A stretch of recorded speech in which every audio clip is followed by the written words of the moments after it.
Lilian Mercier, objectif Mini Transat 2023, on est mieux en mer qu'à l'hôpital.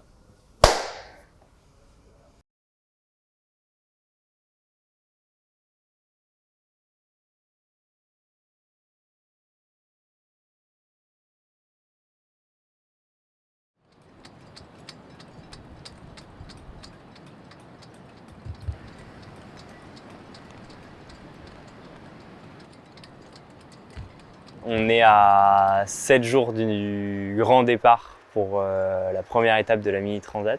C'est 4 ans de projet qui ont été hyper intenses, entre la création du projet à l'hôpital.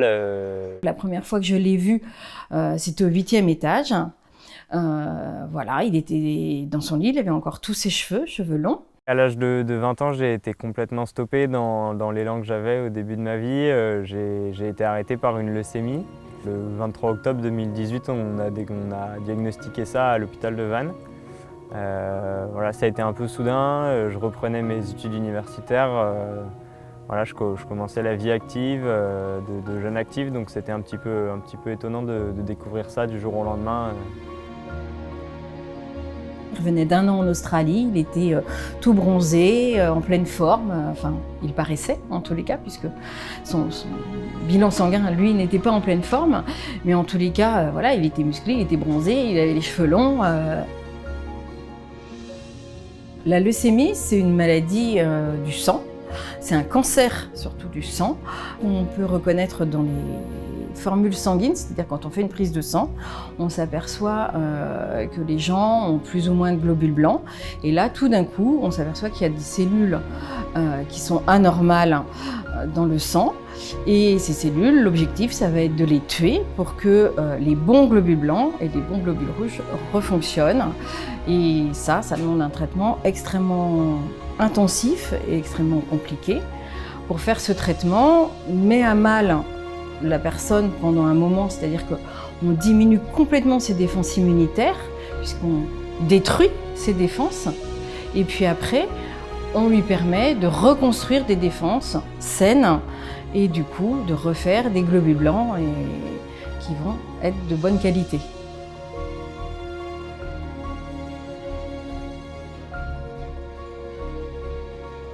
Le cœur du projet est né ici. En fait, il est surtout né au moment où je me suis dit que fallait que je reparte dans un nouveau projet. L'aspect solidaire du projet, il est né un petit peu après, quand je me suis dit qu'il fallait venir en soutien à tous ces autres jeunes que j'ai pu rencontrer au fil du temps après de mon hospitalisation. Mais c'est vrai que sur les 3 semaines passées ici, c'était important pour moi de commencer à réfléchir à ce qui allait se passer 1 an après et au final même 3 ans après. Et c'est comme ça qu'est né un peu le projet de participer à la Mini Transat. La première fois qu'il m'a parlé de son projet Mini Transat et de cette idée, de cette envie de traverser l'Atlantique, c'était sur son lit d'hôpital, je m'en souviens bien parce que c'était, je crois, même la 2e fois où on allait lui rendre visite dans sa chambre stérile. Et je le revois derrière son PC, il avait son PC sur sa tablette là, et il a commencé à me montrer un peu le projet. Il m'avait expliqué, il m'avait parlé de Pep, qui était son ami, qui lui avait déjà un peu inculqué l'idée, planté la graine et qui avait commencé à lui donner des billes. Et puis je vous rappelle qu'il était quand même enfermé dans une petite pièce un petit peu plus grande que le bateau, mais pas beaucoup. Enfin, enfermé, malade, à l'époque sans cheveux, branché, voilà. Bon, ok, tu veux faire la Mini Transat, c'est quand? Dans 1 an, voilà. Bon. Donc, dans 1 an, on va temporiser un petit peu, parce que dans 1 an, voilà, alors on va partir sur peut-être l'année d'après encore.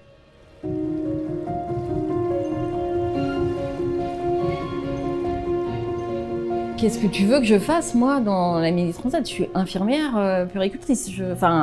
Voilà, je sais coordonner des choses, je sais, voilà, mais mon métier, c'est t'aider à trouver des solutions.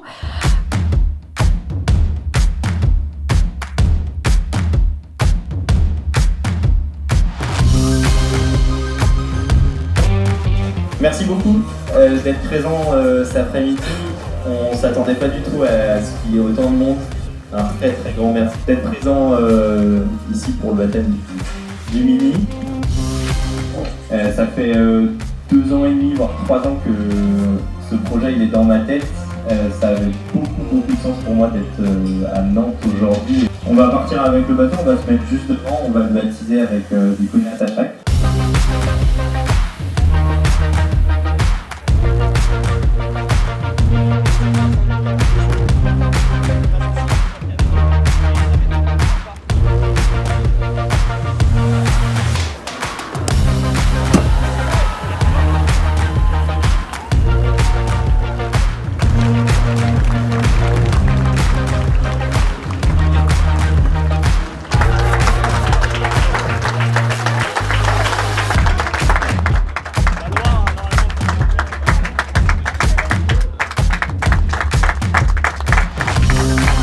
Aujourd'hui, mon bon Ilian, tu vas être au départ de la Mini Transat.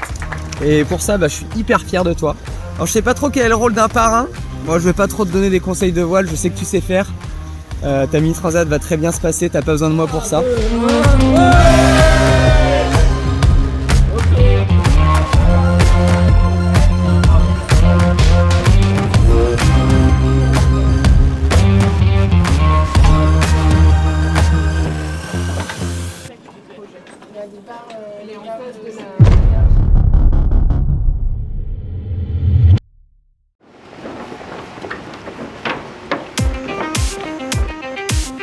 Pour se préparer à la Mini Transat, je suis passé par plein de phases avec mon bateau, la préparation technique au tout début, et puis les entraînements, donc beaucoup d'entraînements avec le centre d'entraînement de Lorient. On a toute une équipe qui nous entoure sur place avec voilà, notre entraîneur, du staff un peu technique aussi autour pour se préparer autour de la météo, des casses éventuelles, donc de l'électronique, des voiles et tout ce qui tourne autour du bateau, le composite, etc. Et puis ensuite, on a eu le début des courses sur la saison 2022. Je me suis déplacé jusqu'en Espagne pour aller faire les premières courses de la saison à Barcelone et ensuite je suis revenu en France. J'ai enchaîné avec ma qualification hors course, un parcours de 1000 milles en solitaire, sans aucun moyen aussi de communication. Donc ça a été une bonne étape aussi de déboucher, de mise en place un petit peu de mettre bien les deux pieds dans le projet. Et puis ensuite, on a couru jusqu'à la SAS l'été 2022 également, qui est un parcours entre les Sables d'Olonne et les Açores, en aller-retour.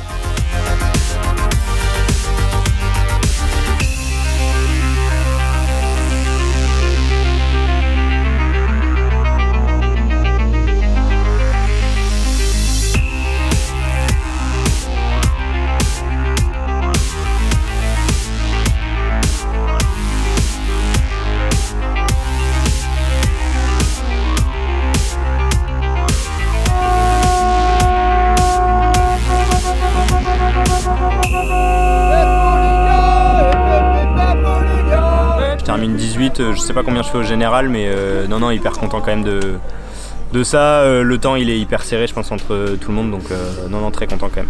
J'ai encore pas mal de trucs à apprendre en solitaire. Je pense que je manque pas mal de petits bagages, surtout tout seul en fait. C'est dans des moments un peu où il faut prendre des décisions, je me retrouve un peu des fois où j'ai l'impression de manquer de cartes pour pouvoir jouer devant. Je sens que j'ai monté un step en préparation pour la Transat. Et je sais ce qu'il faut que je prépare encore plus. Et puis une année 2023 un petit peu plus soft en termes de nombre de milles en course, mais tout aussi importante dans la préparation parce que là, chaque entraînement était ciblé vraiment sur la Mini Transat.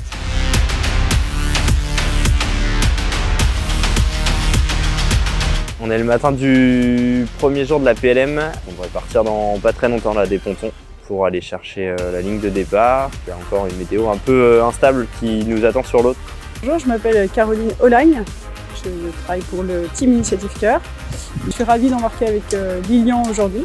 Je pense que c'est un jeune homme qui est très prometteur et puis qui a une façon de gérer son projet assez pro, je trouve. Je vais laisser quand même gérer son bateau, mais essayer d'apporter un peu aussi ma vision et puis peu d'expérience.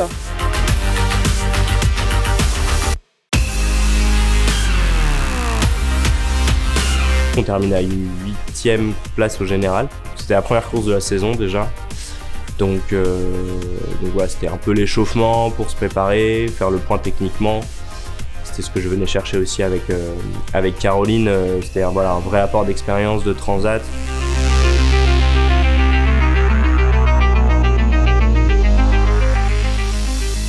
Le projet, il n'est pas que sportif et il est aussi solidaire et il a pour but aussi de donner une image du sport qui n'est pas que la performance. On a réfléchi ensemble parce qu'ils voulaient des associations, enfin ils voulaient des sponsors qui avaient du sens. Là du coup, en cherchant, voilà, on a des grosses associations qui soutiennent notamment le cancer de l'enfant. Lui, il était plus sur peut-être quelque chose de local, quelque chose dans lequel il se sentirait peut-être plus à l'aise. Et du coup, j'ai pensé à l'association LIF, Leucémie Espoir Atlantique Famille. C'est une association qui récupère des fonds pour le bien-être en fait du quotidien des patients. Quand il y a des projets, c'est des associations, alors LIF ou d'autres, mais là en l'occurrence LIF, notamment en hémato, apportent des budgets quand même conséquents pour qu'on puisse soulager le quotidien des personnes. C'est par exemple l'IF qui paye chez les enfants la télévision. Tout ça, ça a un coût. L'hôpital ne paye pas tout ça. L'hôpital ne peut pas, encore moins maintenant, mais ne participe pas à tous ces petits à côté de bien-être. C'est pas l'hôpital. Du coup, l'IF est vraiment vecteur de ce qui a un peu du sens pour le bien-être des patients, que ce soit chez les adultes ou en pédiatrie.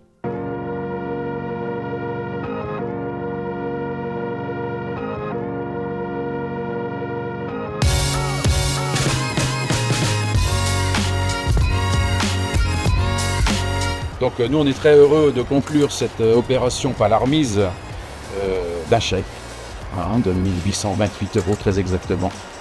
Qui va contribuer, j'espère, à donner plein d'espoir à d'autres personnes malades. C'est le projet. C'est le projet, voilà. Recevez donc ce chèque qui est en bois, mais ça n'a pas d'importance, c'est un vrai quand même.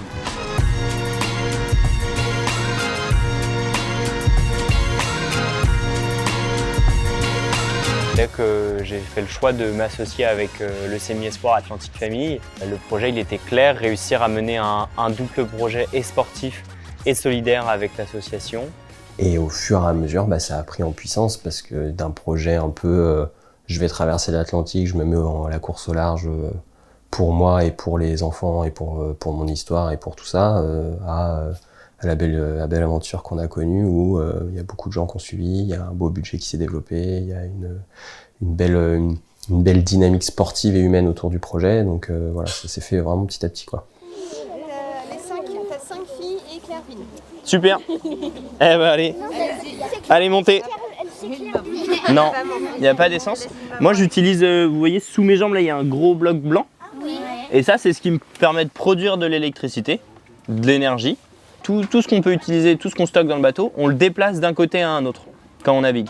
Donc si on le gîte comme ça, on va mettre tout au vent, tout du côté à gauche, pour essayer de contrebalancer le poids des voiles. Hop, si tu tiens ça dans les mains, voilà, et là tu diriges le bateau. Voilà, vas-y, si tu pousses ou tu tires, vas-y pousse, voilà, là tu tournes, et si tu repousses dans l'autre sens, tu tournes dans l'autre sens. Voilà. Ça reste la même chose que j'ai fait en plus petit. Voilà, exactement. Ça c'était quand vous avez fait du catamaran, c'était la même chose.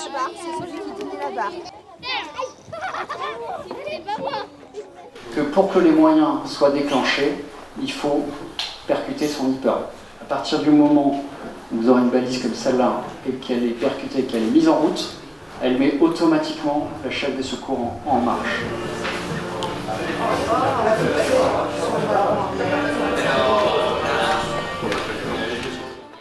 Ça va être la première course en solo de la saison. On a fait pas mal d'entraînements en double cet hiver. Donc là, la première en solo, elle est toujours un peu plus dure. Il faut me re-switcher de mode solo. Là, les courses, elles s'enchaînent aussi. Donc il va y avoir une vraie gestion de la fatigue et de la préparation de course. L'objectif, il est de bien gérer sa vie à bord, de bien gérer la météo, d'avoir une course qui est propre, pas de gros problèmes majeurs. C'est vraiment l'objectif, c'est de faire une course sans trop de bavure. On est samedi 29 avril, on est à Pornichet pour le départ de la Mini Select Pornichet. On est le 9 mai 2023, on est à la Trinité-sur-Mer pour le départ de la Mini en mai. C'est une course qui va nous prendre à peu près 3 jours. C'est la dernière en solo avant la Mini Transat, donc c'est un peu le dernier essai et la dernière course de préparation en vraiment config de course pour la Transat. Donc là, demain, en Bête-Tiron, on va avoir pour le départ, clac, on va avoir demain en Bête-Tiron, si on regarde à partir de 11h, 16-22 nœuds, puis ça va vite forcer. Ah ouais, la vache! 25-33 nœuds.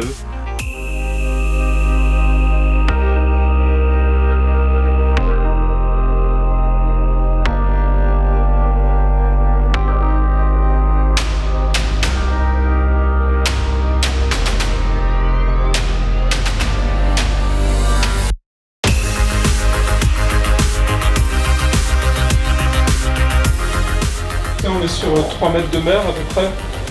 Et donc quand vous aurez du vent contre le courant, ça peut ça va secouer quand même pas mal du côté partout en mer d'Iroise.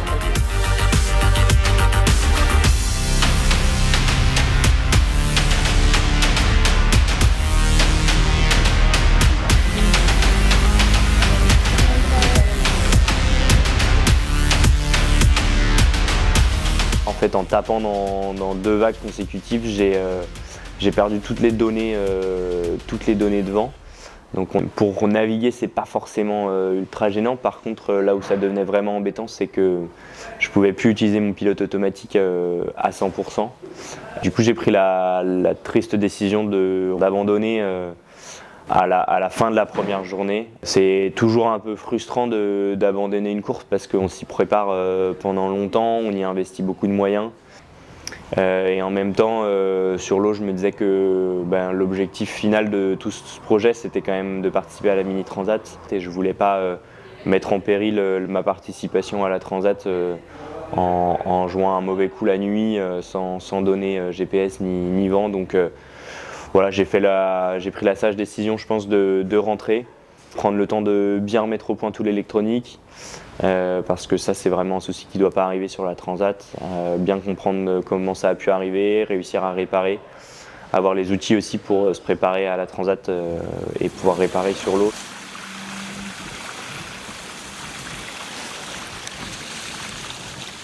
Ce projet, c'était 50-50. Les 2 marchent ensemble. Le projet solidaire, il fonctionne super bien parce que le projet sportif lui donne de la visibilité.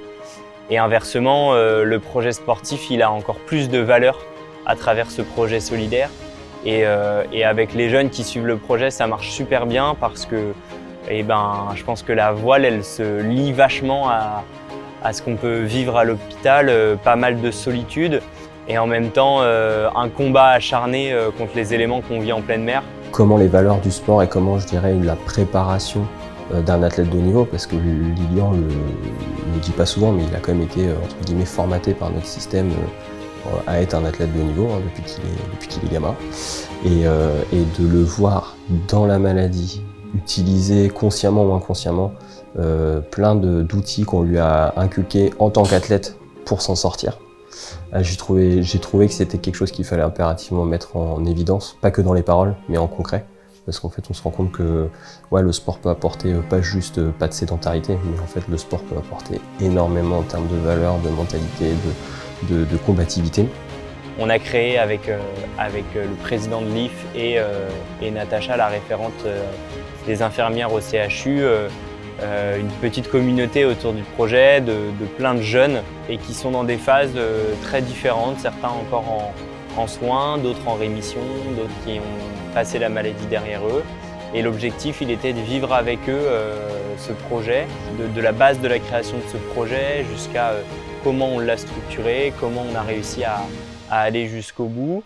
Et par ce biais-là, j'ai passé pas mal de temps avec eux au CHU, partager mon expérience et de la maladie et aussi de ce projet-là. Lui, il parlait de son projet et ça fait rêver. Ça montre aussi à ceux qui sont encore en soins que des projets, on peut en avoir. Donc voilà, il y avait ce côté solidaire et petit à petit, les jeunes se sont pris au jeu aussi en fait de son histoire. Et puis c'était il fait du bateau, ce serait super de faire du bateau avec lui. Et puis lui, il avait envie de faire ça. Donc on a fait une sortie au snow. Et ça a été l'occasion de rassembler pas mal de jeunes, une dizaine de jeunes ensemble pour prendre le temps tous ensemble de voilà, discuter de différentes choses, que ce soit la maladie évidemment, mais aussi de notre quotidien qu'on vit tous un peu différemment. Et voilà, on a pu tous partager nos expériences et partager un moment de vie aussi où on coupe un peu de notre quotidien. Merci beaucoup d'être là, à tout le monde. Moi, j'ai été malade d'une leucémie il y a 4 ans, en 2018. J'ai été soigné au CHU et donc suivi un peu par l'équipe AJA. Et du coup, je prépare une transatlantique en solitaire. L'idée, c'est qu'on aille passer un bon bout de l'après-midi sur l'eau. On a préparé 4 bateaux. Et là, l'idée cet après-midi, c'était vraiment de se faire kiffer, de faire du bateau et faire simple. Donc voilà, juste s'amuser et fini les belles paroles, on va naviguer. On est là pour ça.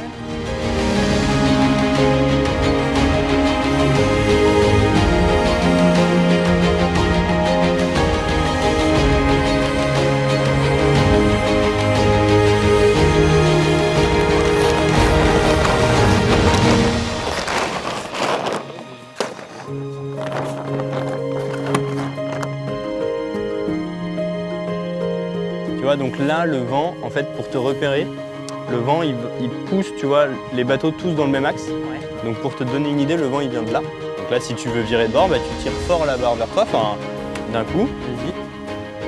Hop, puis tu vas voir comme la voile, elle va se gonfler complètement à l'envers. Voilà, donc là, soit tu pousses encore la barre, et dans ce cas-là, on change de côté. Voilà, exactement, tac.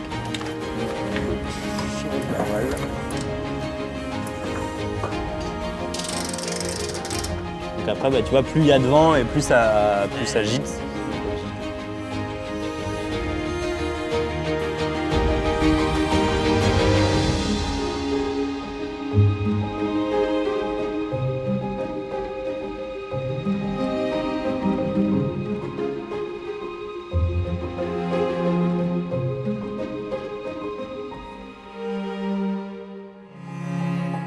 Certaines personnes n'avaient jamais mis les pieds sur un bateau, et donc c'était l'occasion pour plein de jeunes de découvrir ce milieu-là et aussi de comprendre un petit peu mieux ce que je fais et de mettre des images un petit peu sur ce que je vais vivre au milieu de l'Atlantique.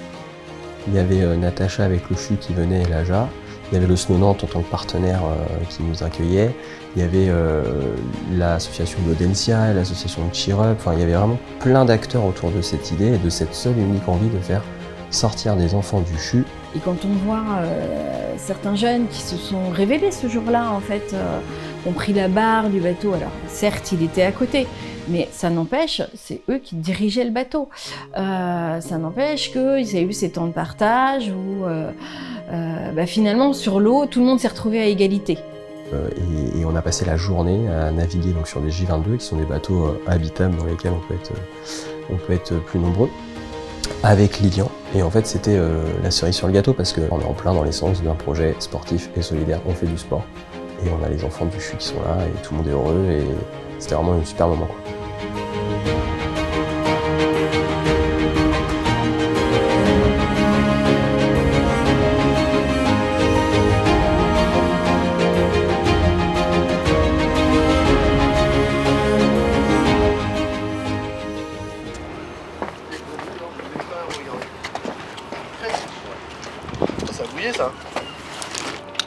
Aujourd'hui, on reçoit les nouvelles voiles de One Sail. On met en place les lattes dans la GV, le Genac est arrivé plié, donc il faut le rouler. Et puis les spies sont tout propres, tout pliés, donc on va aller tester ça aujourd'hui. On avait travaillé là, tout l'hiver avec les designers italiens sur le dessin des voiles. Donc voilà, c'est chouette de mettre de pouvoir enfin toucher les voiles concrètement. Et puis maintenant d'aller essayer tout ça sur l'eau pour envoyer tout ça en déco au mois de juillet pour avoir un bateau fin prêt et aux couleurs de One Sail et de Leaf en début septembre.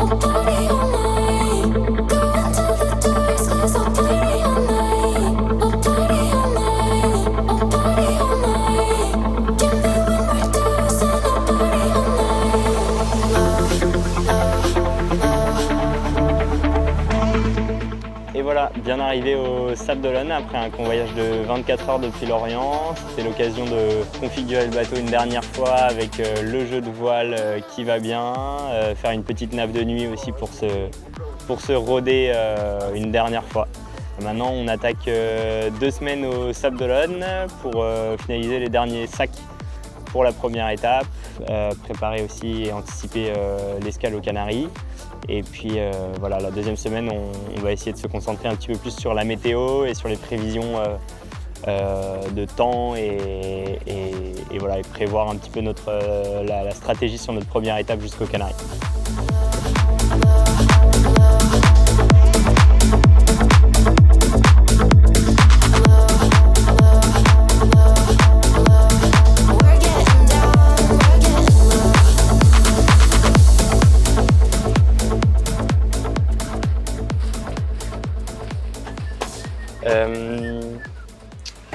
On peut mettre dans le sac outils 7 mètres de Dynéma gainé rouge.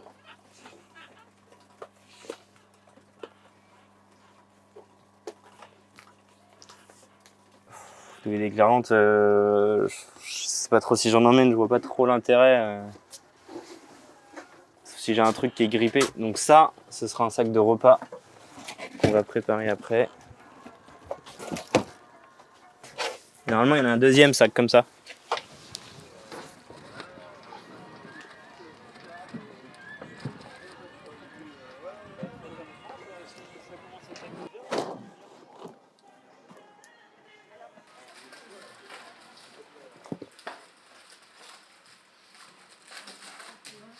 Donc l'idée c'est d'avoir un plat, enfin jamais d'avoir 2 viandes et jamais d'avoir 2 poissons par jour pour pouvoir un peu mixer. Donc on va commencer là à Gien et on avance comme ça. On a 10 jours à faire, on fait 5 et 5. Et au début, je pense au moins pour les 2 premiers jours, l'idée c'est d'avoir des choses qui se mangent assez facilement. Parce que si on part et qu'il y a de la mer, je serais content d'avoir des choses qui se mangent bien.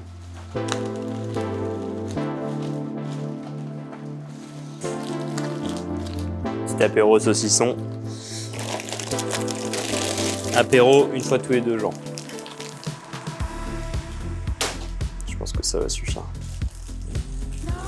À une semaine du départ, émotionnellement, je suis pas encore très stable. Je pense c'est un mélange entre l'envie de partir et puis voilà, l'appréhension un petit peu des premières heures et des premiers jours de course. On sait qu'une fois qu'on est en mer, on attrape ce grain de folie et on y va d'arrache-pied, mais souvent les 24 premières heures, elles sont jamais faciles. Voilà, on quitte tout le monde, on lâche le contact avec la terre vraiment définitivement. Et voilà, donc on va prendre le départ plutôt sereinement sur l'aspect technique. Maintenant, il va falloir aussi naviguer libéré d'esprit, mais ça va venir, je pense, à quelques jours du départ ou à quelques heures du départ.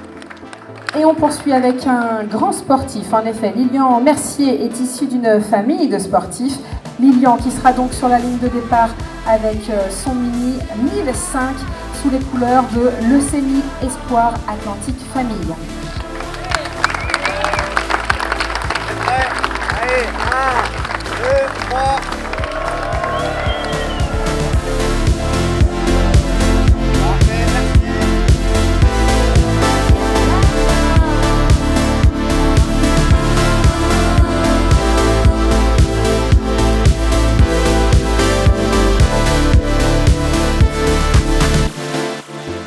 L'annonce que le départ était officiellement demain début d'après-midi, 13h30, donc lundi 25 au lieu du dimanche 24.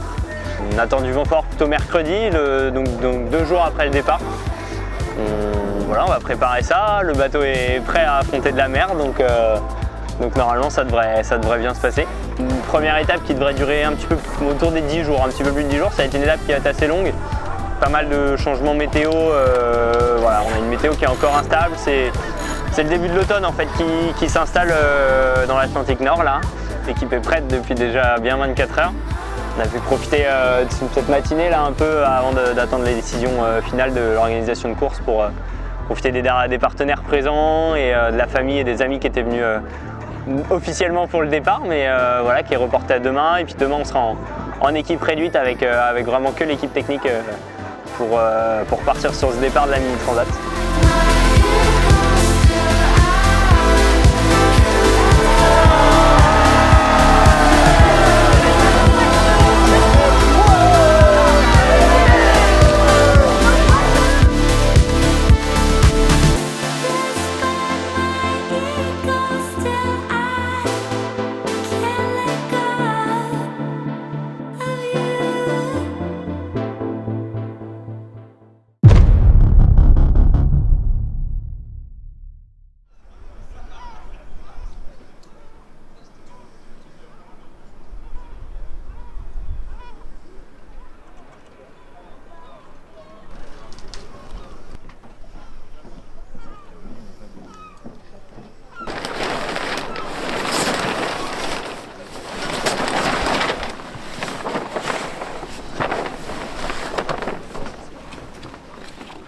Le départ, c'est toujours un moment très fort en émotion.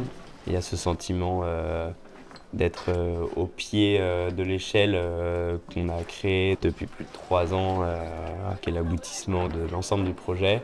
Et puis voilà, on partage aussi ce moment avec les proches, avec la famille qui est là pour le départ. On a ce sentiment aussi de partage entre concurrents qui sont aussi des amis et voilà, le sentiment de la fierté et en même temps ce stress voilà, on part en solitaire au milieu de l'océan, donc on laisse aussi des proches et tous les gens qu'on a dans le cœur sur le ponton, donc c'est un sentiment de fierté parce qu'on part et de crainte parce qu'on laisse beaucoup de monde à terre aussi, quoi. Salut Pat, merci beaucoup. Je te dirai si j'ai bien dormi. Alors, si tu peux de temps en temps prendre les notes. Oui. Mais si je vais essayer de me le noter. Ouais.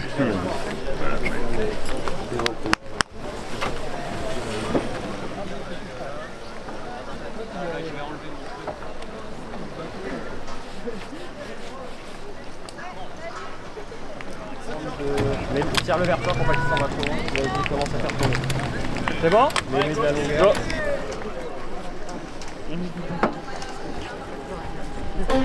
Je passe et une fois que j'ai de la largeur, je te mets de la longueur.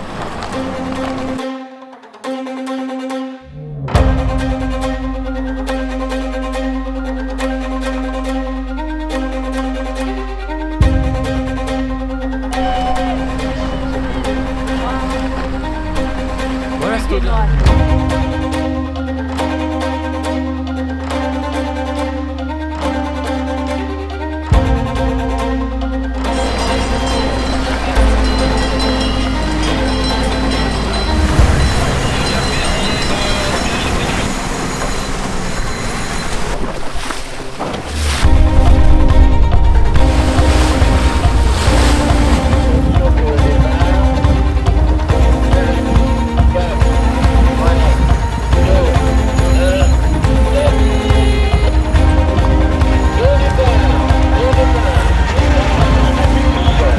On savait qu'ils allaient partir dans du dur. D'ailleurs, on a eu un décalage de départ. Il y a eu quasiment 24 heures de retard. On savait que c'était entre guillemets pour du mieux d'un point de vue sécuritaire, parce que la direction de course avait décidé de décaler le départ pour éviter justement de prendre un gros phénomène dépressionnaire qu'il y avait au large des côtes portugaises. Et ils ont même rajouté une zone obligatoire de passage dans laquelle le terrain de jeu allait se rétrécir et la flotte allait être obligée de passer. Ça veut dire qu'en fait, il n'y a que 4 jours où le terrain de jeu il va être ouvert. Et Lilian, pour ça, il était, je pense qu'il s'est mis de vie dans sa bulle. Il a été très concentré dès le dimanche parce qu'en fait, il savait que cette prise de décision allait obliger tous les participants à être très engagés sur les 4 premiers jours.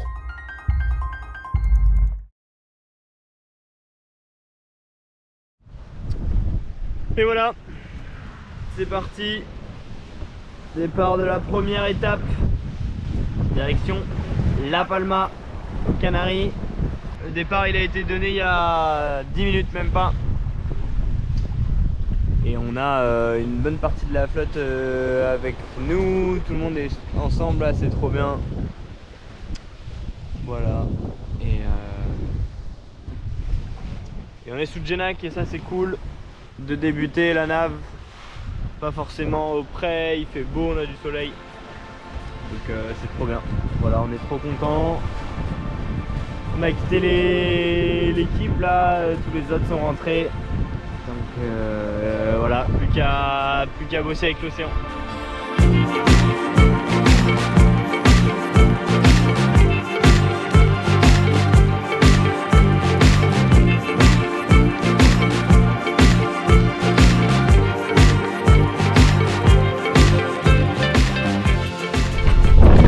Et voilà. On passe le cap Finistère. Voilà, en tout cas c'est trop beau.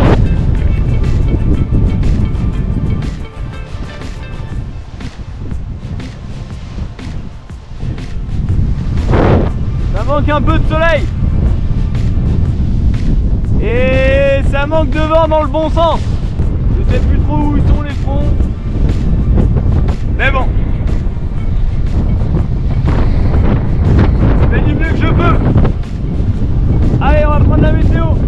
Ça a été très sport et très ouvert. Lilian a fait une vraie première partie de course engagée et plutôt maîtrisée.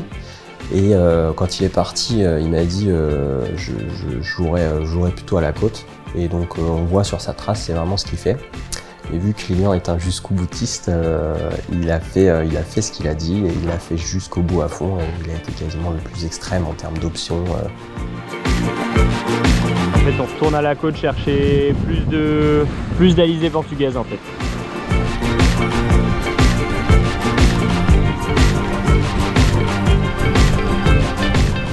Et voilà, et du coup là, on kiffe. Les nuages ils sont partis, il y avait une sorte de brume tout à l'heure qui a coupé un peu l'air, je pense. On profite, soleil, allez. C'est trop bien là, ça glisse. Là on est là, on profite de notre grand spi.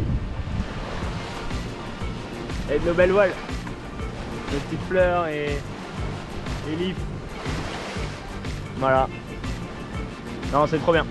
Il est en plein dans son option, il est en plein dans sa stratégie, mais malheureusement, c'était pas forcément ce que le dieu du vent aurait proposé, donc ça n'a pas payé d'un point de vue performance, d'un point de vue classement. Mais par contre, il est arrivé bateau intact, bonhomme intact. Même si je suis compétiteur, ça restait ma priorité.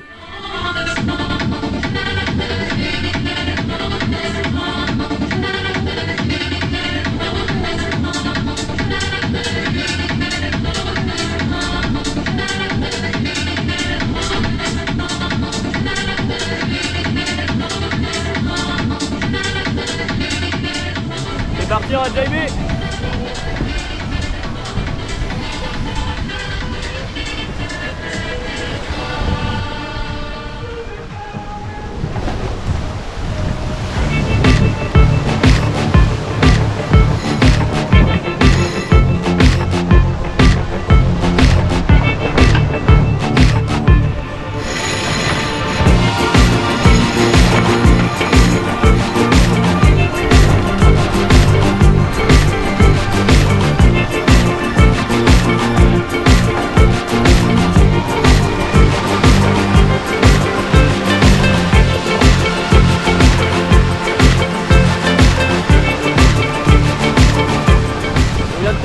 Le dernier jive du jour et on part à l'ouest avec un super beau coucher de soleil, je vous montre ça.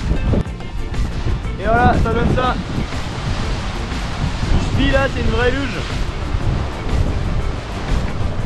Ça a été une étape quand même assez longue, qui a eu un grand rebondissement un peu après le Cap Finistère. J'ai fait le choix de prendre une option en direction de la côte portugaise. Qui s'est révélée pas payante du tout parce qu'en fait je me suis retrouvé dans du vent plutôt faible, voire même complètement absent.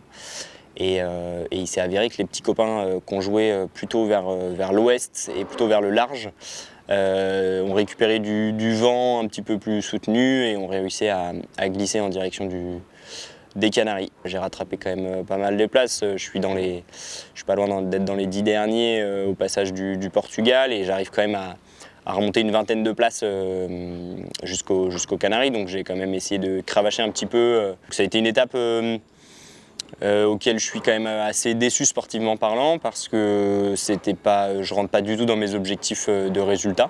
Voilà, ça a été un peu dur émotionnellement de finir cette première étape un peu sur l'arrière du peloton. Je termine 33e. Voilà, ça a été un peu dur à l'arrivée d'accepter cette contre-performance sportive. Après, ça reste humainement fort à avoir fini, à rien avoir cassé, etc. Donc, il y a quand même beaucoup de positifs à en tirer et il faut essayer de faire bien le tri dans le mix des émotions et de cette performance, qu'elle soit humaine ou sportive, et puis partir sur la deuxième étape le plus frais possible et prêt à en découdre au maximum, quoi.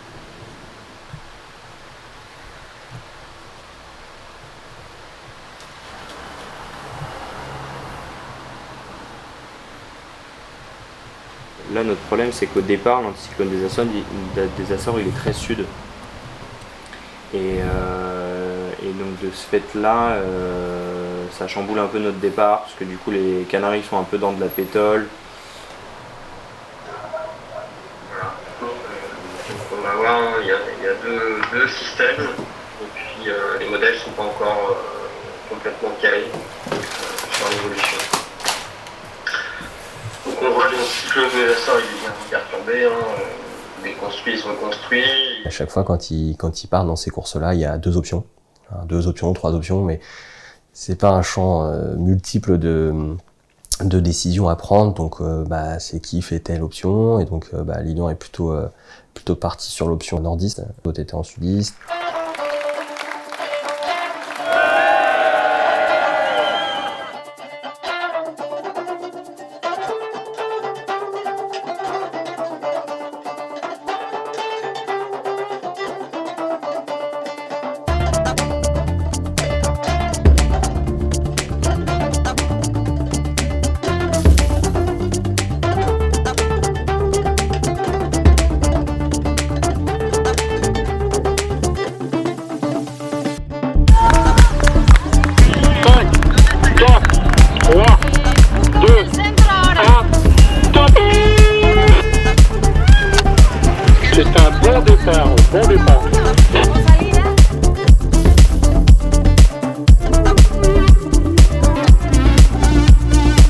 Tout ce qu'on fait, à un moment donné, même si on le fait pour les enfants, même si on le fait pour une belle cause, la finalité, c'est quand même que tu as un jeune homme qui est sur un bateau de 6,50 m en plein milieu de la mer, en plein milieu de l'Atlantique. Faut juste qu'au moins il kiffe son expérience, quoi. Que tout ce qu'il a fait et qu'il le mérite, quoi, il en savoure pleinement les résultats. Et voilà. C'est trop cool. C'est parti là. Pour vraiment le départ de l'étape. Et vraiment direction la Guadeloupe là. Il n'y a plus le choix.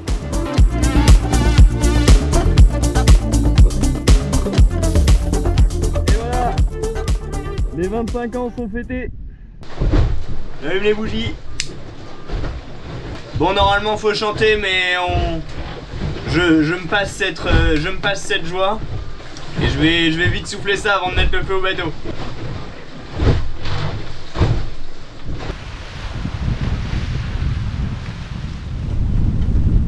On est dans le grain. Vous n'allez pas voir quelque chose pendant longtemps.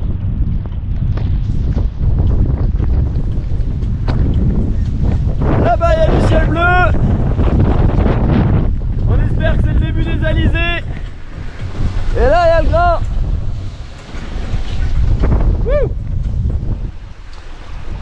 Bon matin. J'ai déchiré un peu le spi en l'affalant au niveau de l'avant là.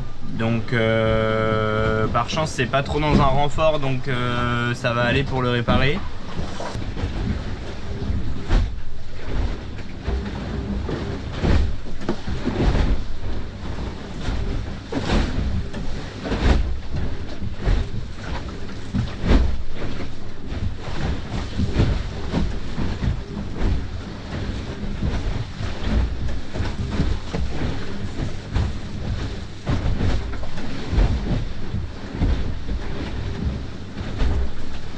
Voilà, c'est fini. Il y a un grand patch blanc là. Et on verra combien de temps ça tient. On l'espère jusqu'au bout. Avec son petit pansement devant. Voilà, qu'on voit bien là. Fin d'une petite douche sur ce début de jour 6. Petit coup de toilette là, ça fait du bien. Une douche en plein portant. Ça déroule à 9-10 nœuds là, on est dans 20 nœuds de vent. Et on fait du sud-ouest là, on n'est pas exactement sur le cap qu'on voudrait mais on fait avec ce qu'on a et c'est pas trop mal. On a encore une belle, un beau soleil derrière nous, quelques nuages au fond. Et ça glisse fort là au portant. Sous grand speed toujours. La Transat elle a une particularité, c'est qu'on n'a vraiment aucun moyen de communiquer. On reçoit la météo par radio, donc on écoute seulement, on ne peut pas répondre à cette radio-là. Il est quasiment 15h TU et du coup je vais prendre la météo et je vais vous filmer ça et là ça bouge un peu, là il y a pas mal de conditions de vent dehors. Donc je vais vous montrer ce que ça donne en vrai.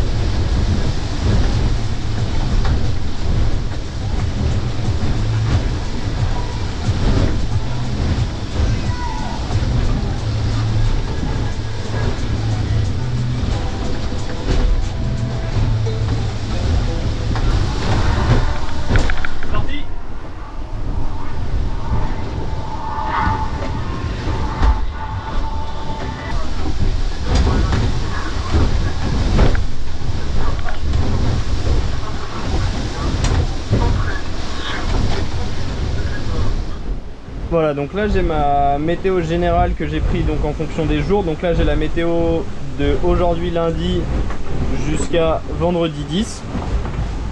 Et moi je prévois d'arriver entre samedi et dimanche grosso modo. Et ensuite là j'ai ma carte avec toutes mes toutes mes zones. Et en fait donc ça c'était la météo un peu d'hier. J'essaye de retranscrire ce que j'ai à l'écrit au-dessus avec les zones où sont placés les anticyclones et l'axe des dorsales pour essayer de comprendre dans quel sens tourne le vent, etc. Et ensuite, grâce à cette météo là, qui est donc en fait la météo par zone, donc chaque ligne de carré c'est une zone qui correspond à une zone ici.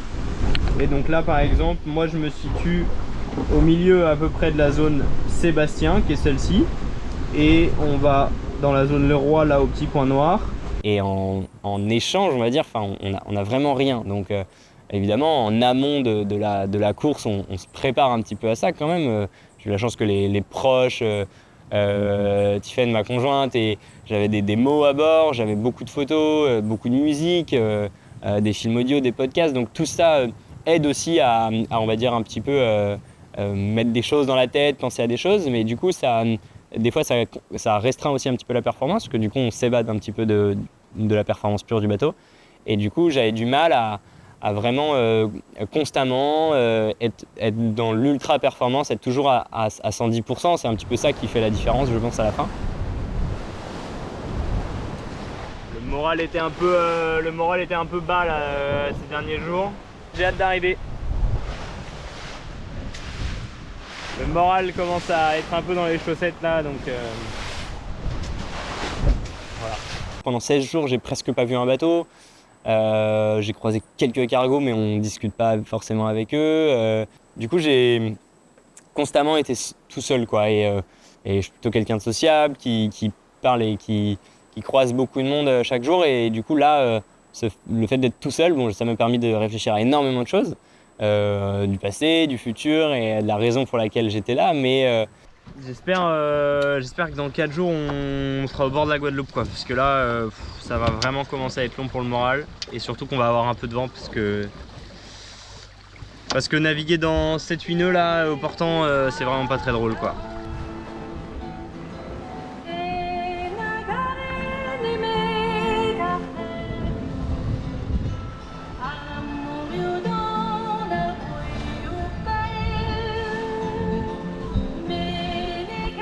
On lie un lien avec notre bateau qui est immense.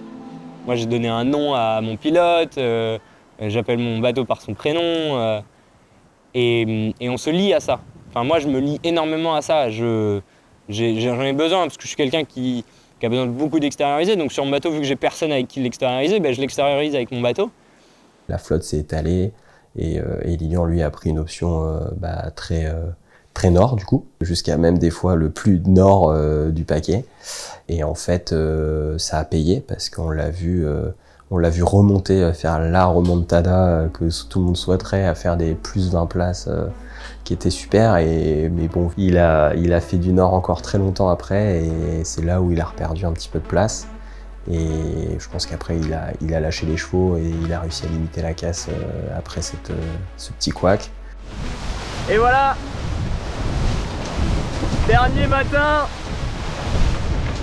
plein gaz, dernier lever de soleil, c'est les 24 dernières heures et ça a encore bien tartiné toute la nuit là, on a enquillé les 1000, ça tapait fort mais ça a été, on n'a pas trop fait de vrac. Bob le pilote a été costaud encore cette nuit. J'avais un peu boosté et il était en pleine forme. Voilà. Sportivement, je me suis senti très à l'aise, j'ai eu aucun problème physique, je me suis pas du tout senti fatigué, j'ai eu une très bonne alimentation. Donc vraiment sur l'aspect navigation, sur un de ces aspects de la performance, je me suis vraiment senti à l'aise. Je me suis jamais senti en danger, ce qui met aussi en confiance et qui aide aussi à la performance. Mais par contre, le point qui a beaucoup cloché, c'est vraiment l'aspect mental et l'aspect solitude en fait.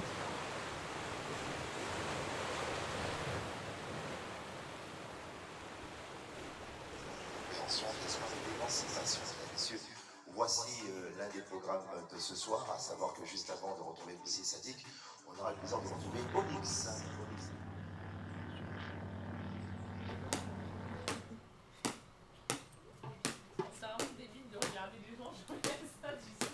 Tes impressions, Tiffen?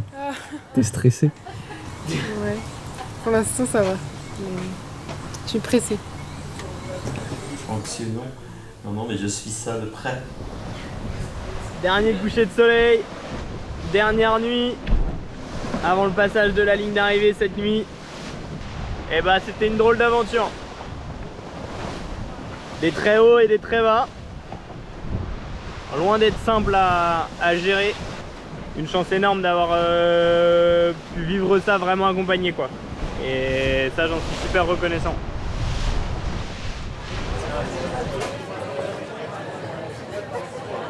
Le bateau qui était à l'opposé de la ligne de départ. Et le départ à 14h. La fille là, allez viens. On t'attend.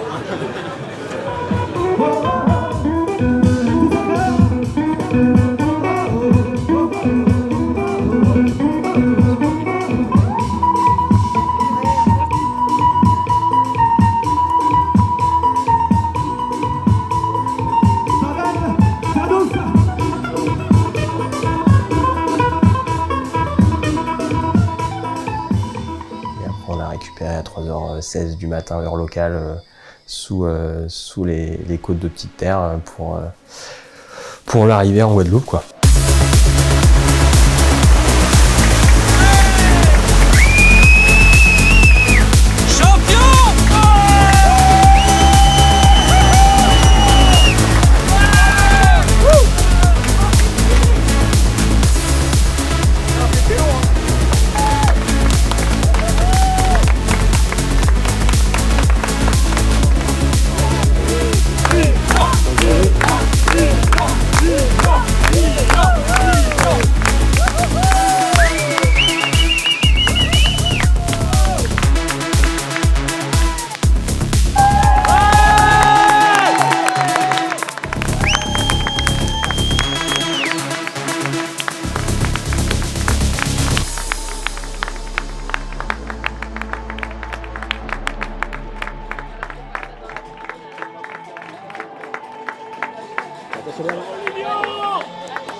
Bravo. C'était dur. C'est dur? C'était dur. Ouais, grosse fracture du mental. Félicitations mon petit frère qui est devenu un grand champion. J'ai vu un paquet d'étoiles filantes et j'ai fait un vœu qui était je veux arriver soit au coucher de soleil soit au lever de soleil et perdu. Je suis arrivé en pleine nuit, à 4h du mat, comme à la SAS. Regarde la lumière. Et non, hyper content d'arriver. Je pense que j'ai pas trop la notion encore que j'ai traversé l'Atlantique en solitaire. Mais ça va venir. Après, c'est ce que je suis venu chercher. Là où je suis content, c'est que le projet, il est né il y a 5 ans sur un lit d'hôpital et je pouvais pas... Enfin, il y a 5 ans, j'imaginais pas forcément ce que ça pouvait être. Et j'ai beau être ultra passionné de voile et regarder, je pense, 99% des vidéos de la Mini Transat qu'il y a depuis 2018, je pense qu'en fait, quand on la vit pas, on ne peut pas savoir ce que c'est. Et en fait, j'ai eu 25 ans le lendemain du départ. Et j'ai un peu l'impression d'être devenu adulte là. C'est bon, je peux commencer la vie d'adulte. Voilà.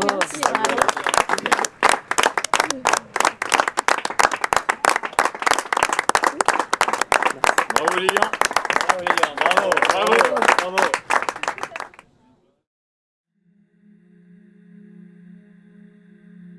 C'est vraiment un vrai soulagement et un vide un peu aussi qui se crée, quoi. On vient de finir quelque chose tout seul, avec toute une équipe derrière, etc. Mais on vient d'accomplir quelque chose en solitaire. Et en même temps, on m'a tellement apporté, quoi, dans ce projet que je sais qu'il y a une part qui leur revient, quoi. À toute l'équipe, aux parents, bien évidemment à Tiffaine. Et à tous les gens qui ont suivi le projet aussi, parce que en fait, moi je fais mon truc tout seul pendant 16 jours, mais derrière il y a des centaines de personnes qui suivent la course sur leur carto, sur les messages, sur les réseaux, etc. Et je sais que, moi c'est comme ça que je le vois, il y a une part de ma course qui leur revient aussi, quoi. Beaucoup de fierté. En tout cas, je lis beaucoup de fierté dans les yeux des proches. Pas quelqu'un qui pleure facilement, ou même dans la difficulté, ou même dans la douleur. Je suis plutôt quelqu'un qui garde un peu mes émotions en interne, etc. Et je pense qu'à un moment donné, dans cette course, j'ai pris aussi conscience de la valeur de tout ce qu'on avait pu m'apporter. Et il y a des gens, typiquement Nicolas, qui est quand même à la feuille blanche de ce projet. Ça fait 5 ans, il ne s'est jamais posé une seule fois une question de m'aider ou de faire quoi que ce soit pour moi, quoi. Mais c'est le cas pour mes parents, c'est le cas pour Tiffaine depuis qu'on s'est rencontrés et depuis qu'on vit ensemble depuis 3 ans. Et où en fait, à aucun moment, il a été de remise en question de quoi que ce soit. Et c'est forcément beaucoup de choses, et dans le projet, et dans ma vie perso, qui ont eu de l'impact, où cette transat a eu de l'impact. Un petit mot. Tout ça s'est pas fait quand même tout seul. Hein. Alors c'est vrai qu'on était là comme on pouvait, nous des fois pas trop maladroits, des fois on essayait de bien faire. On a toujours essayé de bien faire, ça c'est sûr. Bon, après dire qu'on a toujours bien fait, c'est pas sûr, mais voilà. Mais il y avait d'autres personnes autour de nous, et puis moi je tiens vraiment à vous dire, alors particulièrement à toi Nico, puis à Marine aussi, mais à vous dire la chance qu'a eu Lilian de vous trouver sur cette route-là, ce moment-là, et l'importance que vous avez eue de notre point de vue dans ce projet-là. Parce que je crois qu'à un moment donné, au départ, on ne savait pas très bien où tout ça allait, on avait un peu peur même, et finalement, vous avez su un peu cimenter tout ça et le faire, le guider dans le bon sens. Donc vraiment, un grand merci. Voilà.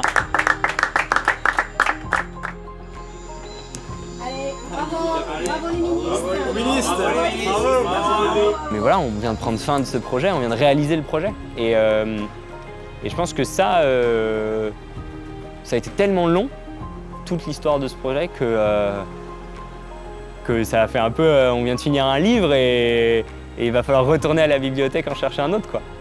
Et je ne sais pas encore lequel ce sera.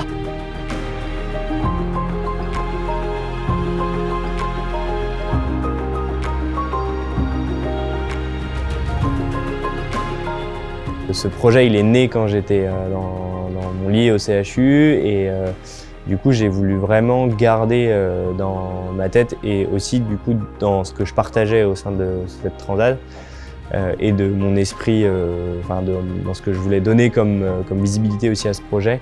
Vraiment quelque chose qui donnait de l'espoir et ça pour tout, quoi. Les couleurs du bateau étaient assez vives, je voulais quelque chose qui soit assez joyeux, etc.